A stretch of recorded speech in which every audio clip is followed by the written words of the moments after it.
மெய்வெளியின் செய்திகள் ஆதரவு வழங்குவோர் Satcon Holidays.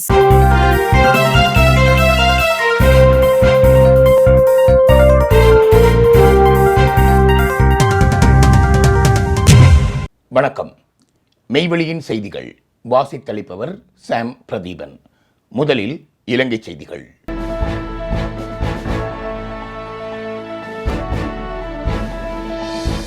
EL பீரிஸுடன் தமிழ் பிரதிநிதிகள் சந்திப்பு.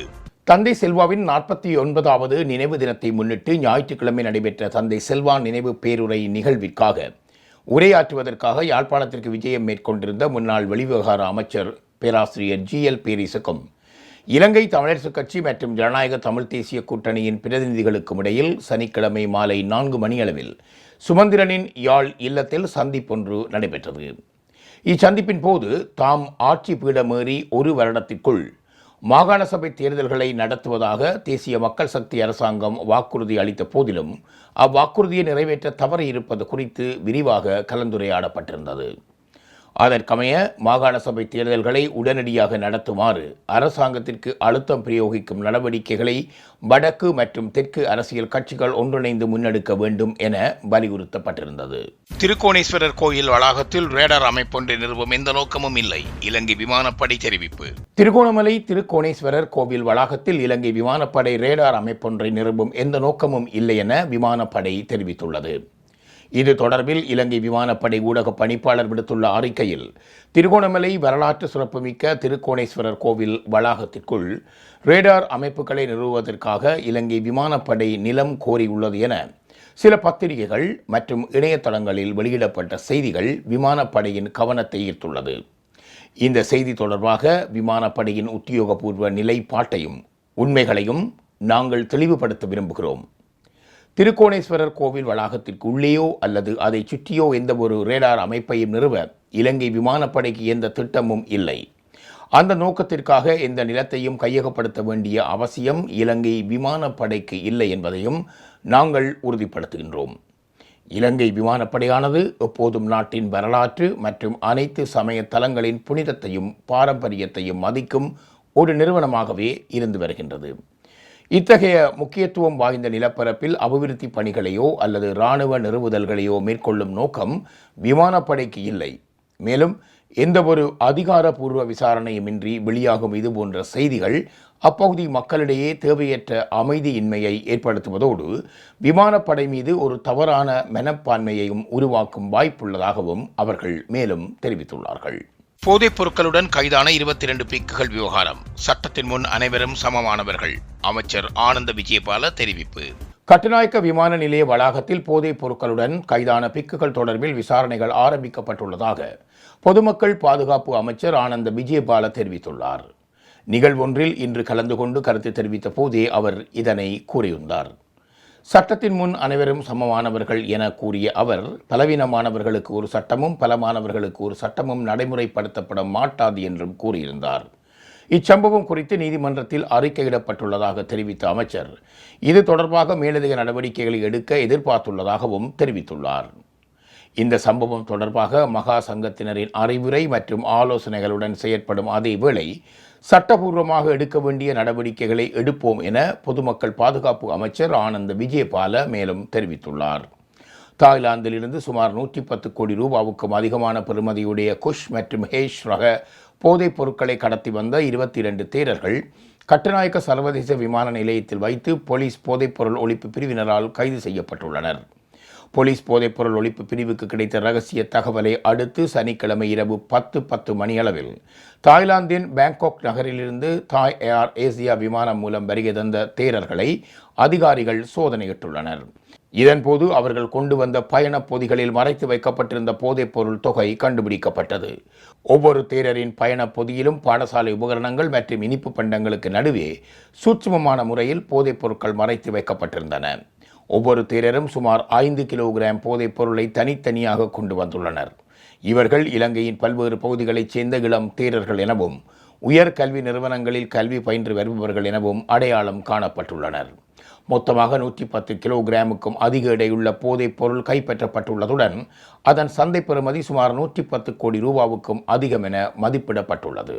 திரைசேரியின் $2.5 மில்லியன் நிதி மோசடி, கொழும்பில் திரண்ட போராட்டக்காரர்கள். இலங்கை திரைசேரியினால் வெளிநாட்டுக்கு கடன் தவணையாக செலுத்தப்பட்ட $2.5 மில்லியன் அமெரிக்க நிதி வேறொரு தரப்பினரின் கைக்கு சென்றமைக்கு எதிர்ப்பு தெரிவித்து இன்று திங்கட்கிழமை கொழும்பில் போராட்டம் ஒன்று முன்னெடுக்கப்பட்டது. நிதி அமைச்சின் வளாகத்திற்கு முன்பாக சர்வஜன அதிகார அமைப்பினர் இன்று காலை பாரிய எதிர்ப்பு போராட்டம் ஒன்றை முன்னெடுத்திருந்தனர். பொதுமக்களின் வரிப்பணம் முறையாக கையாளப்படாமை குறித்து இதன்போது கோஷங்கள் எழுப்பப்பட்டிருந்தன. இதேவேளை ஸ்ரீலங்கா பொதுஜன பெரமுனவின் பிரதிநிதிகளும் இந்த நிதி மோசடிக்கு எதிராக இன்று காலை இலங்கை மத்திய வங்கிக்கு முன்பாக போராட்டத்தில் ஈடுபட்டிருந்தனர். அத்துடன் அரகலேயவின் பிரஜைகள் அமைப்பினால் ஏற்பாடு செய்யப்பட்ட மற்றொரு எதிர்ப்பு போராட்டமும் இன்று மத்திய வங்கிக்கு முன்பாக இடம்பெற்றிருந்தது. அரசாங்கத்தின் நிதி முகாமைத்துவத்தில் ஏற்பட்டுள்ள பாரிய குறைபாடுகளே இவ்வாறான நிதி இழப்புகளுக்கு காரணம் என இதன்போது போராட்டக்காரர்கள் சுட்டிக்காட்டியிருந்தனர். நாடாளுமன்ற உறுப்பினர் ராமநாதன் அர்ச்சுனாவுக்கு விளக்கமறியல். நாடாளுமன்ற உறுப்பினர் ராமநாதன் அர்ச்சுனா எதிர்வரும் 29ஆம் திகதி வரை விளக்கமறியலில் வைக்கப்பட்டுள்ளார். மல்லாகம் நீதவான் நீதிமன்றில் அவர் இன்று முன்னிலைப்படுத்தப்பட்டதை அடுத்து இந்த உத்தரவு பிறப்பிக்கப்பட்டுள்ளது. தமது தனிப்பட்ட பாதுகாப்பு துப்பாக்கியை காண்பித்து அச்சுறுத்திய சம்பவம் தொடர்பில் அவர் இன்று காலை கைது செய்யப்பட்டார். பெரியவிளான் பகுதியில் உள்ள காணி ஒன்றை சுத்தம் செய்யும் பணிகளுக்காக அந்த பகுதிக்கு நேற்று காலை சென்றிருந்த போது பெண்ணொருவருடன் அர்ச்சுனா வாய் தர்க்கத்தில் ஈடுபட்டிருந்தார். இதனை அடுத்து அவரை நோக்கி குறித்த பெண் கல்வீச்சு தாக்குதலை நடத்தியுள்ளார். பின்னர் சம்பவத்துடன் தொடர்புடைய பெண் நேற்று கைது செய்யப்பட்டார். இந்நிலையில் இளவாலை போலீஸ் நிலையத்தில் பதிவு செய்யப்பட்ட முறைப்பாடுகளுக்கு அமைய அர்ச்சுனா வாக்குமூலம் அளிக்க அழைக்கப்பட்டிருந்தார். வாக்குமூலம் பெறப்பட்ட பின்னர் அவரை கைது செய்ததாக போலீஸ் ஊடகப் பிரிவு தெரிவித்தது. ராமநாதன் அர்ச்சுனாவின் கைத்துப்பாக்கியும் போலீசாரினால் பறிமுதல் செய்யப்பட்டுள்ளமையும் குறிப்பிடத்தக்கது. எதிர்வரும் மே 1ஆம் தேதி நடைபெறவுள்ள மே தின பேரணி, ஐக்கிய தேசிய கட்சிக்கு எதிர்க்கட்சி அழைப்பு. எதிர்வரும் மே 1ஆம் தேதி நடைபெறவுள்ள மே தின பேரணியில் ஒன்றிணைந்து கலந்து கொள்ளுமாறு ஐக்கிய தேசிய கட்சிக்கு எதிர்க்கட்சி தலைவர் சஜித் பிரேமதாசா இன்று உத்தியோகபூர்வமாக அழைப்பு விடுத்துள்ளார். கொழும்பு மாளிகாவத்தையில் உள்ள PD ஸ்ரீசேனா மைதானத்தில் நடைபெறவுள்ள மே தின கூட்டத்தில் கலந்து கொள்ளுமாறு அனைத்து முற்போக்கு சக்திகளுக்கும் அவர் அழைப்பு விடுத்துள்ளார். நாட்டை பற்றி சிந்தித்து நாம் அனைவரும் ஒன்றிணைவோம். எமது மே தின பேரணியில் கலந்து கொள்ளுமாறு ஐக்கிய தேசிய கட்சி மற்றும் ஏனைய முற்போக்கு சக்திகளுக்கு நான் அழைப்பு விடுகிறேன் என அவர் விடுத்துள்ள விசேட அறிக்கையில் குறிப்பிட்டுள்ளார். செய்திகளில் இனி வருவன இந்திய செய்திகள். Discover the magic of Sri Lanka with Satkin Holidays. From breathtaking beaches to ancient temples, we offer curated travel itineraries for every kind of traveler. Our experts design the perfect journey, tailored to your needs and interests, ensuring you make the most of your time in Sri Lanka. Experience Sri Lanka's vibrant culture, pristine nature, and world-class hospitality with Satkin Holidays. Book your unforgettable adventure today with Satkin Holidays.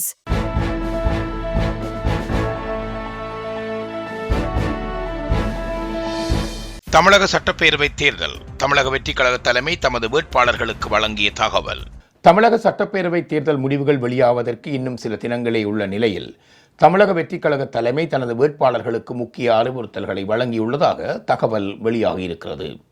தமிழகத்தில் கடந்த April 23ஆம் தேதி நடைபெற்று முடிந்த சட்டப்பேரவை தேர்தலுக்கான முடிவுகள் வரும் மே 4ஆம் தேதி வெளியாக உள்ளன.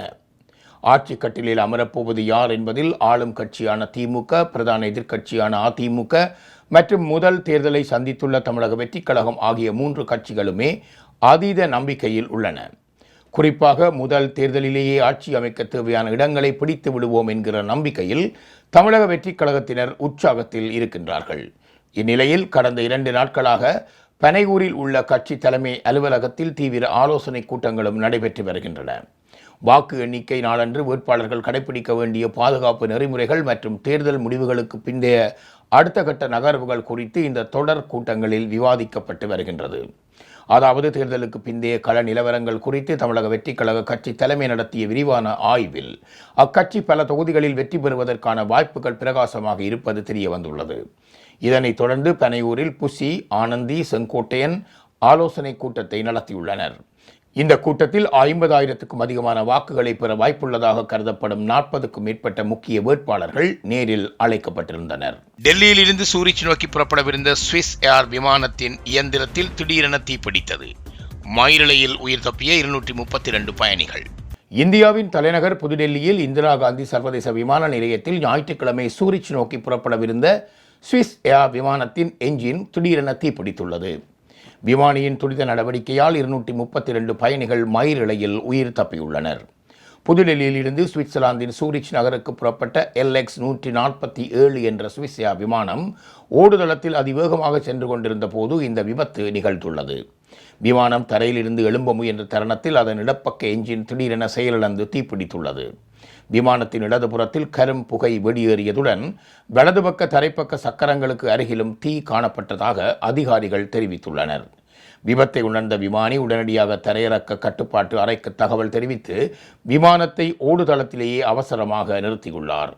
விமானத்திற்குள் புகை சூழ்ந்ததால் பயணிகள் மத்தியில் பெரும் பீதி ஏற்பட்டது. உடனடியாக அவசர கால சரக்கு பாதைகள் மூலம் பயணிகள் வெளியேற்றப்பட்டுள்ளனர். விமானத்தில் 228 பயணிகள் மற்றும் 4 பச்சிளம் குழந்தைகள் இருந்துள்ளனர். அவசரமாக வெளியேறும் முயற்சியில் 6 பயணிகள் காயமடைந்துள்ளனர். அவர்கள் தற்போது வைத்தியசாலையில் சிகிச்சை பெற்று வருகின்றனர். ஏனையோர் பாதுகாப்பாக மீட்கப்பட்டுள்ளனர். இந்த சம்பவத்தை தொடர்ந்து டெல்லி விமான நிலையத்தின் 28வது ஓடுதளம் நீண்ட நேரம் முடக்கப்பட்டிருந்தது. இதனால் இந்தியாவின் பரபரப்பான இந்த விமான நிலையத்தில் பல விமான சேவைகள் தாமதமடைந்தன. எனினும் பாதுகாப்பு நெறிமுறைகள் சரியாக பின்பற்றப்பட்டதாக விமான நிலைய நிர்வாகம் அறிவித்துள்ளது. செய்திகளில் தொடர்வன உலகச் செய்திகள்.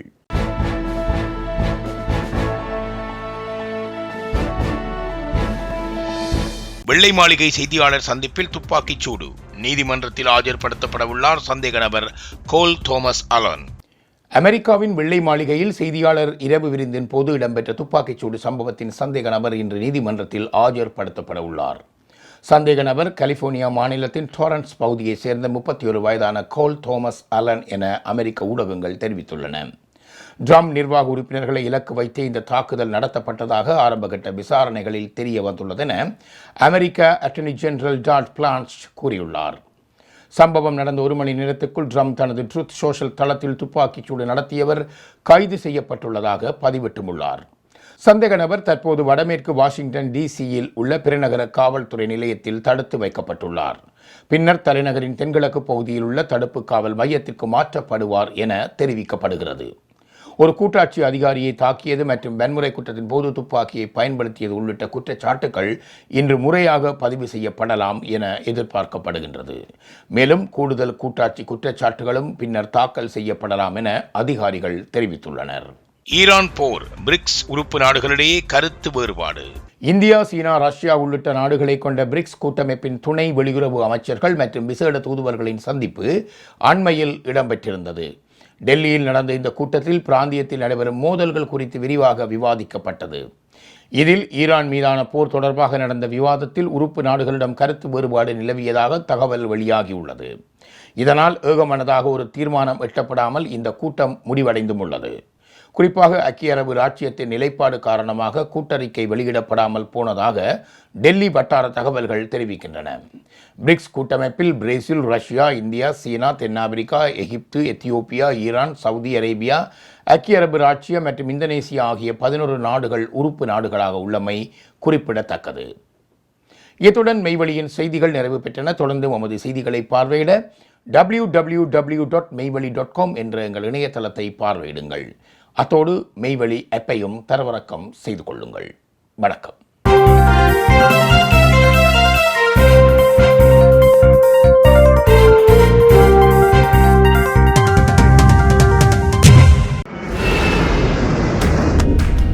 Discover the magic of Sri Lanka with Satkin Holidays. From breathtaking beaches to ancient temples, we offer curated travel itineraries for every kind of traveler. Our experts design the perfect journey, tailored to your needs and interests, ensuring you make the most of your time in Sri Lanka. Experience Sri Lanka's vibrant culture, pristine nature, and world-class hospitality with Satkin Holidays. Book your unforgettable adventure today with Satkin Holidays.